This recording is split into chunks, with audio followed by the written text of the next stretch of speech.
I'm Kelly Mitchell, the Caffeinator, and this is Breve TV. Wine, women, song and dance, and I might need to do this again. Can you hear me? Oh, here we go. Okay, so I'm just going to edit this first part out. Oh, no, I can't. Shit. Yes, I can. Okay, never mind.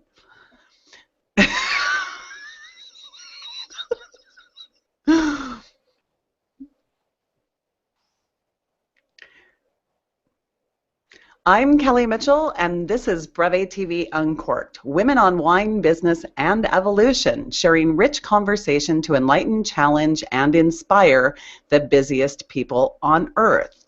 Episode 82, How to Influence the Influencers. You know the drill. Connect your message with the most influential and bam, instant success, right? Perhaps on a blue moon occasion, but influencers can often be an incredible voice and an important part of your marketing if you know what you're doing. You can build value for influencers and connect with them in a way they find valuable, authentic, and meaningful. That connection can indeed be powerful. You also have to understand their motivations, why they do what they do, and create conversation that adds to what they're already doing.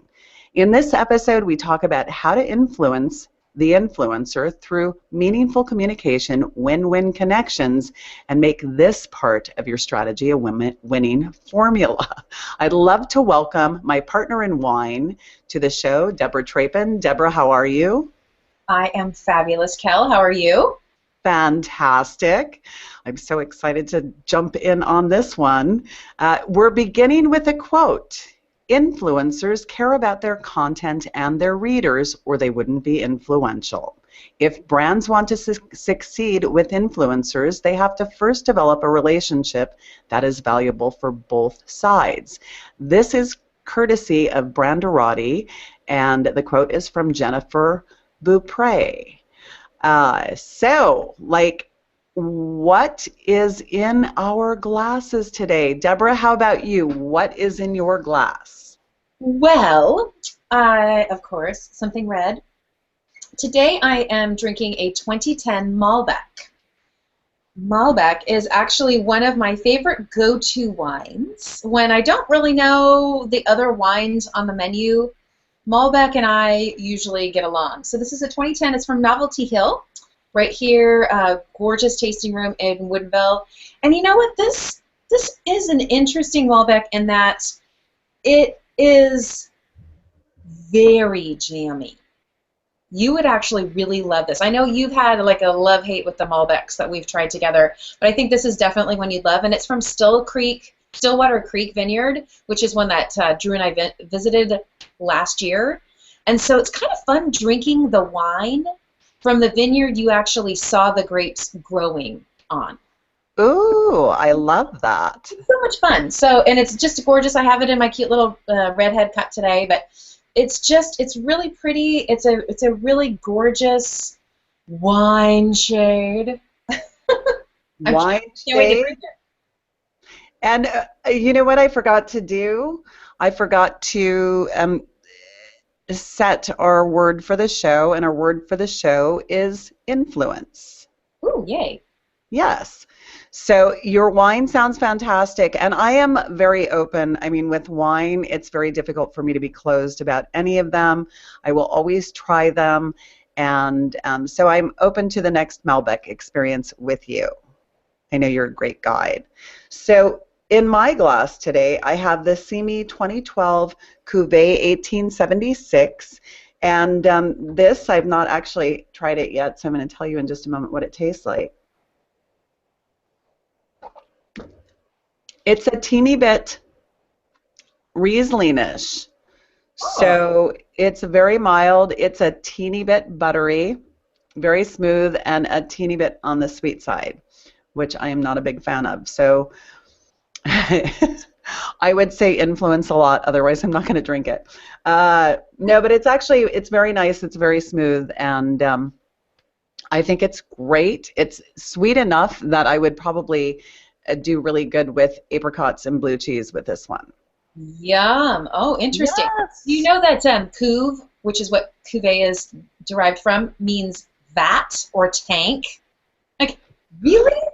So How? this is it's a tank from 1876. Is that what we're saying here? Well, it's been kind of bastardized over the years, the actual, the use of it. But it's just one of those, random wine trivia things. I love it. I Cuvee means absolutely vat love or it. tank. Oh my goodness. Okay, well, let's like dig into this topic because I'm sure people are wondering like how the heck do I get these people who have lots of followers and they seem like everybody adores them to pay attention to me and my mission and what I'm doing. So I guess to break it down a little bit, we kind of want to talk about the foundation of not the foundation, I use that word too much, the landscape of the influencer, um, I guess of the influencers. What does the landscape look to influencers like? And I mean, in particular, if you're looking at breaking in, what do you need to do first? Well, I think the first thing is to define actually what an influencer is and who that is for you. Because really the influencer is the bridge between you, your story, and potential buyers. The influencer likely is a potential buyer as well. Doesn't have to be, Right. but really getting very clear on who the influencers are, because there can be people who have great engaged communities but couldn't care less about your product, and just because they have a large community doesn't mean they're right for you. So I think really finding people who complement your mission. So look at what kind of client is your ideal client for your product or your service, and find other people who would service that same kind of person, and find out who has influence inside that space. Does that make sense? It does, and I think I want to take that a little bit further because I'm thinking too. I mean, you want to think of who the influencers are from the standpoint of where they come from and how did they become an influencer, whether on a small scale or a grand scale. And I really think that there's a couple of attributes that they have that are common. I mean, one is that they're individuals, and part of the way that they got to where they are is that they were true to their own voices, and that they I guess that they demand some respect in a sense. Like they don't want people just coming up to them and throwing stuff at them, because there are people that do that to influencers everywhere and on all scales. So respecting them, their time and what they're doing, and then giving them something that is a little bit different. I mean, if you sell a number 2 pencil and you want an influencer to tweet about it and you've got a number 2 pencil, well, there better be something unique about that number 2 pencil. Otherwise, then what's the point, right?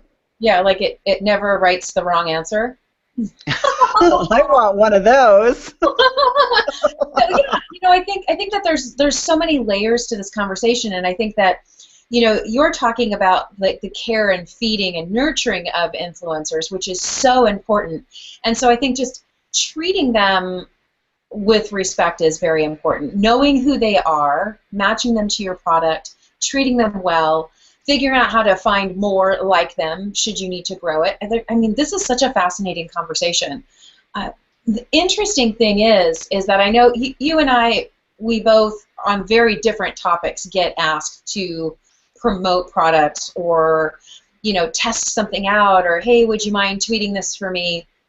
And I think we've had many conversations about, gosh, I've never heard of this person before, and all of a sudden they're asking me to tweet something. Or So they're asking you to do a demo or something like that, and it's like, I guess where I hit the wall with some people is that they haven't taken the time in some situations in so much as to go to my website and find out what kind of conversations I have, listen to an episode, you know. So I think when when people are approaching influencers, they need to know who that influencer is, what makes them tick, what interests they have, and make sure that there's parallels, right? Right, exactly. And I also think that, just to add another, like, when you're putting your criteria together, make sure that you look at their stream and make sure that they're not just a hack that sells their name, right?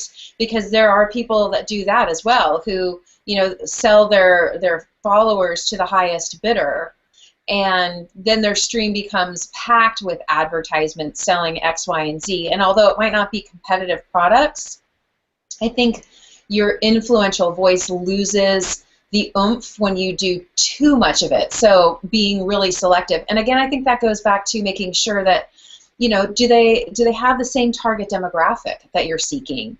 Are their products and services interesting to your audience too, right? Because you want what they're selling to be complementary to what you're selling.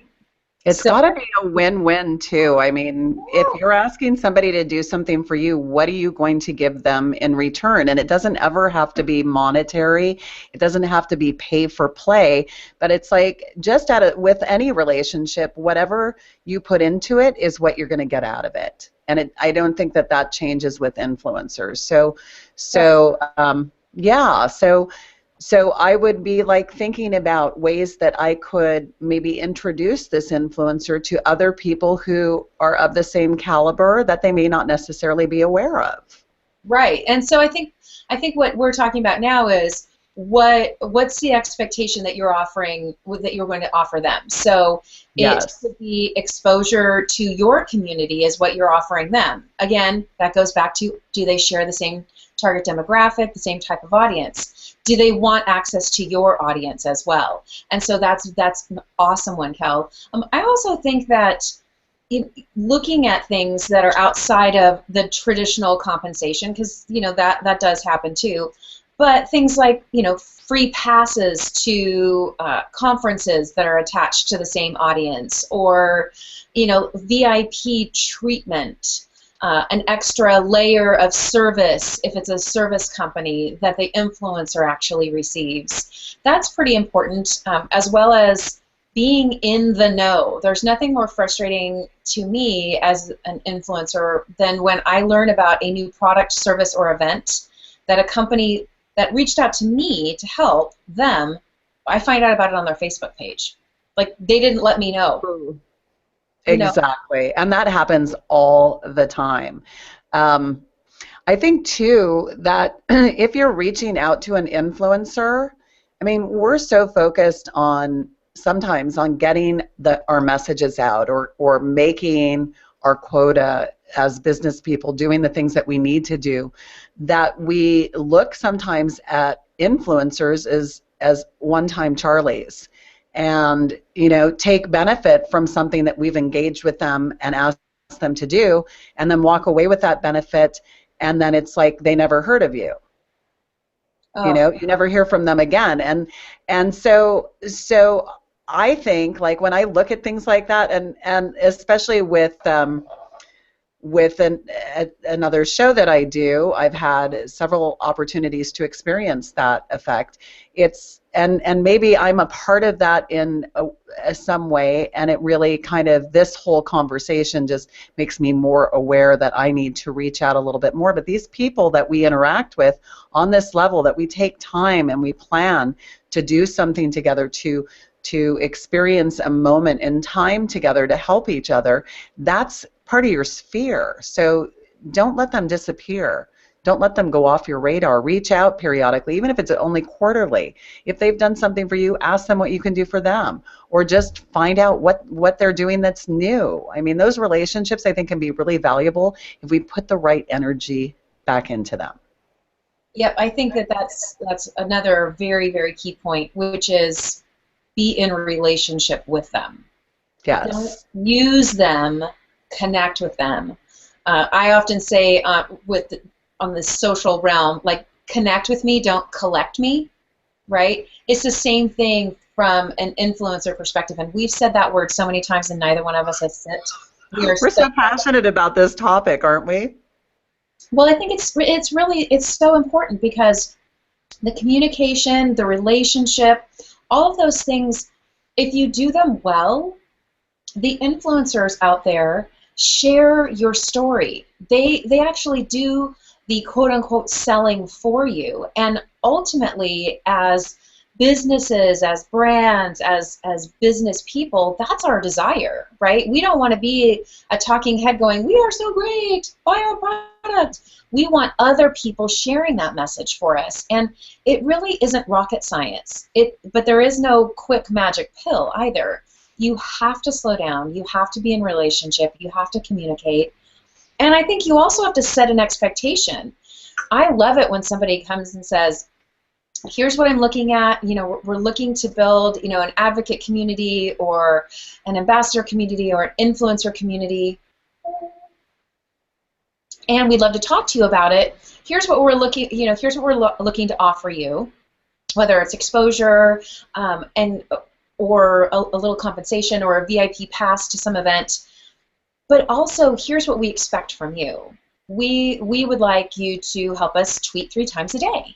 And we'd love for you to share it on your Facebook page. And, you know, where they've actually been very thoughtful on, here are the things that could really help us and benefit us, that actually gives me a guideline for what they're looking for. Obviously, I don't want rules because I like to be free.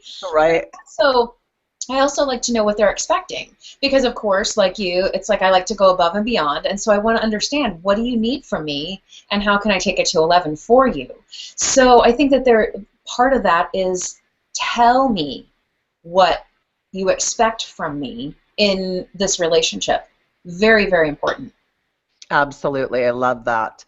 So one of the things not to do, it's like with anybody else on social or otherwise, don't sell, please, to people who influence, because it is such a turnoff, and they're not going to help you if you sell to them.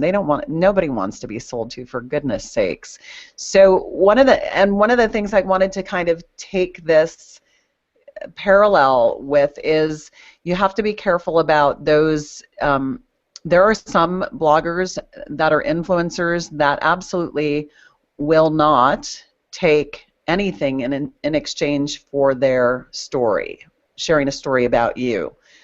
So make sure you understand what kind of blogger they are. All bloggers, if they are taking something in return, if they are getting payment of some sort, have to disclose that on their websites. So please make sure that you're working with a blogger, that will do that, or does that as a practice. Either way, you know, either they're disclosing it or they absolutely won't take anything, but if your story is interesting enough, they might write a story on it. What do you think about that aspect? I think that's you can't really share that in tweets, can you? No, Somebody paid me to write these 3 tweets. Well, I think that's also a really important thing to understand, is that you can use different types of influencers. So you can use bloggers maybe when you really need to create some brand content, right? Creating content is something that we hear all the time, right? I think it really is part of this headache that hits most marketers is, oh my God, I need to make more content, more content, more content. Well, if you have a very engaged influencer community, then they can actually create that on their own blogs. They can create their own, you know, or review sites, things like that, where they're actually writing the content for you. But then there's people who have way more influence on Facebook. They're not bloggers. They're not reviewers, but they have a very engaged, strong community on Facebook, yeah. And they might be willing to share, you know, that, you know, buy one get one free pass to a conference, or a discount code, or something that's, you know, that might have a little bit more length. And then you've got the tweets, right? The people who you're like, oh my gosh, we got a fire sale. Get on Twitter and share this. You want those people to be ready and willing and able to help you in that, we need this very instant. And having those 3 different buckets, I think, is also important. Not to have just bloggers or just folks who focus on Facebook or just a Twitter community, but and then be able to tap into them when you need them, so that you're not overwhelming that community with share this, this, that they're like, I'm done. Like, I don't need another job. Oh my goodness. And when you hear the same message from the same people over and over, it's time to buy a Facebook ad. Yeah, you know what? What's really interesting about that is there's a couple of email lists that I'm part of, and they are clearly connected to one another. It's like an affiliate program of some sort that they've created, maybe a joint venture of some sort.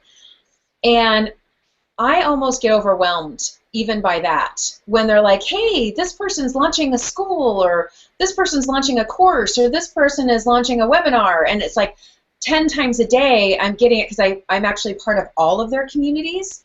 And so Oh, also being careful about how many of the influencers that do share that same space are talking about your message, because it can be overwhelming for the actual consumer, right? yes, And so absolutely. be very aware of that as well. I think that's super super important.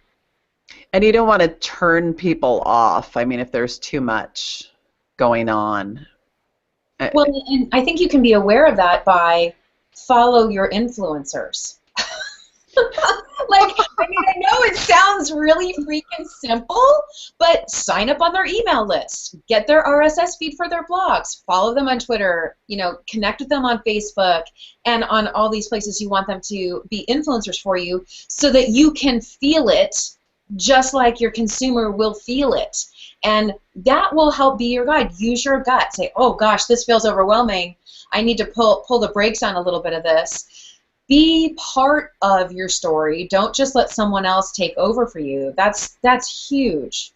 I totally agree. And the thing is also, I think if influencers are going to take their time to share their message, make sure you're taking time to share their message, sharing your message, for Yeah. God's sakes. Yeah, and how about just give them a little love even when it's not about you? Like, What a novel idea. I have stepped away from a couple of programs where it was like all they wanted to do was get from me. They didn't want to give at all. I feel like I'm rapping right now. Give it all you got. Well, and that's the whole thing about relationships. I mean, regardless of if it's an influencer, a friend, a business contact, it's very symbiotic. What you put into it is what you're going to get out of it. If they do something for you, if you want them to promote you or your company or your sale or whatever, and they do, what are you going to do for them? Like, are you sharing their messages? Are you making this a win-win, or is this a one-sided, one-time, wham, bam, thank you, sir, whatever? Well, and that goes to how many influencers do you have? Hello, I said influencer. Uh-oh. So I think that sometimes, like, there also may be layers of influencers inside your plan. You might have a very kind of an A plus, like the hardcore champions, and those are the ones that we're talking about. If you've got a very large Facebook group with thousands of people who love your products, we're not talking about sharing all of their information and retweeting them. But the people who are part of this really tight core group that are helping you, you have to give back to them. Yes. It's morally right. You just have to take the time. You have to take the time to love on them and make their mission your mission as well, which goes right back to what we talked about at the beginning. Make sure your communities, your missions, your values, all those things that made you choose them are totally in alignment with yours, because then it feels good to share it with your community. Absolutely. When you get the novel-size book of things they want you to share, like that kind of drives me nuts. I want it to be make it simple for me to share it, for crying out loud. Write the stupid tweet for them. Write the stupid post as much as you can, and like make it easy, right? Yeah, I don't mind. I like it when they kind of give me a draft. I Yes. Or always you can make it your add in own. my own sprinkles, my oodles, my sassy moxie stuff. I always do that for my community so that they know that it is from me. But them giving me a guideline, that's pretty awesome. That's pretty I awesome. totally agree. Yep, Totally I agree. love that. Okay, well, let's see. Any closing remarks? I believe we are out of time. That was such a fun conversation and such a necessary one because it really does help people save some money unless they're going after celebrity influencers, which is quite expensive. And if you don't have a jet in your pocket, forget it. Or if you don't have a profound message that resonates with them. Any other last words, sweetheart? Yes, I think that this is just a reminder that just because somebody has a really large community isn't proof that they actually engage with that community. So Bingo. make sure one of the key things that I look at, even when somebody follows me on Twitter, before I follow them back, I look to see how much of their Twitter stream is them using it as a megaphone. So here's my blog post, here's my video, here's like shooting stuff at me. Can I use an example? Oh, I love examples. Ooh, Kim Kardashian and selfies on Instagram. So if you think that influencer is going to influence a lot of the individuals, she may on a grand scale if it has to do with beauty, losing weight, creating a large rump, or something along those lines. But if it's Well, outside of that scope, or camera perhaps, she's not known to be an engager of anybody really, except for herself.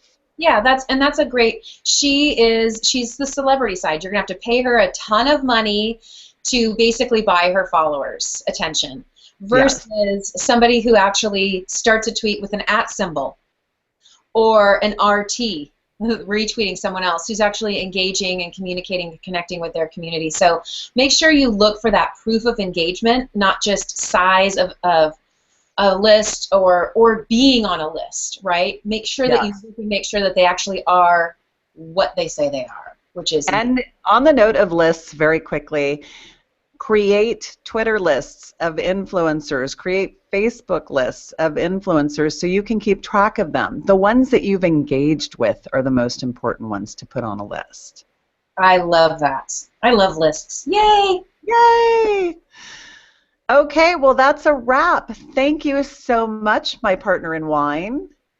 And My how was your Pinot today? actually my Malbec was delicious. Oh, wait. You're such a nut. This is my Malbec is delicious. I, I think you're drinking more than one wine in a day. I But wonder why. I love I'm it. so glad your Malbec is delicious. Thanks for listening to Breve TV Uncorked for giggles and more. Go bold, women on wine. Subscribe to brevetv.com so you won't miss the rich goodness of information for your entrepreneurial wine lifestyle. I'm Kelly Mitchell for Deborah Trapin and Breve TV Uncorked signing off. Aloha. Cheers. Cheers. I'm going to put that image back up. Bing. Influence. Get down with influence. Where's your